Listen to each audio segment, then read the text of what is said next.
이재명 더불어민주당 대선 후보가 19일 민주당 지지율이 떨어지니 걱정하는 분들이 많다면서 지금 인물을 비교하면 윤석열 국민의힘 후보보다 이재명이 낫긴 한데 민주당이 싫다, 부족하다는 이런 분들이 꽤 있다고 말하며 당을 비판했습니다. 이 후보는 이날 메타버스 충청권 순회 일정 과정에서 깜짝 유튜브 라이브 방송을 진행하면서 최근 자신의 지지율 정치 상황에 대해 당을 탓하는 모습을 보였는데 그는 당을 혁신적으로 바꾸기 위한 대책을 세우겠다. 그래서 당에 불만을 표하는 그런 분들도 결국 설득해서 같이 갈 수 있도록 요청드리겠다고 강조했습니다. 아울러 그는 우리 국민을 믿는다면서 지금이야 민주당에 대한 원망도 많고 하니 대안이 없느냐고 얘기하지만 저희가 최선을 다하면 국민이 미래를 보고 현실적 선택을 하실 것이라고 본다고 부연했습니다.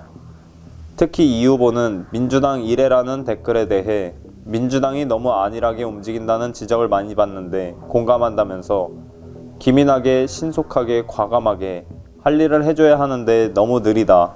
해야 될 일을 제대로 하는 건지 의문스럽다는 지적이 많다며 민주당 때리기에 가세했습니다.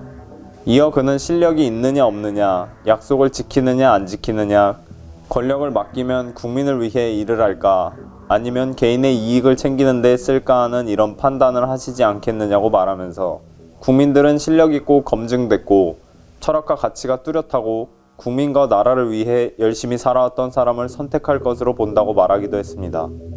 더욱이 이 후보는 대장동 개발 특혜 비리 사건에 대해 그나마 제가 노력해서 개발 이익 중 5,500억 원 넘게 환수했다며 그런데 자꾸 저를 이상한 사람으로 몰고 수사 정보를 흘려서 언론이 왜곡하는 것을 보니까 참 답답하다고 호소하기도 했습니다.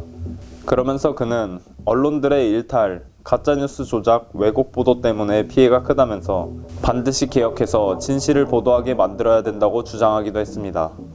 뿐만 아니라 충청권을 찾은 이 후보는 서울과 경기도는 인구가 너무 넘쳐서 난리고 지방은 인구가 부족해서 소멸한다고 난리라면서 국가 균형 발전 정말 중요한데 그것 때문에 노무현 전 대통령이 충청으로 행정수도를 옮겨서 현재 진행 중이지만 이것도 사실 보수 야당이 막아서 일부만 옮겼다고 지적했습니다.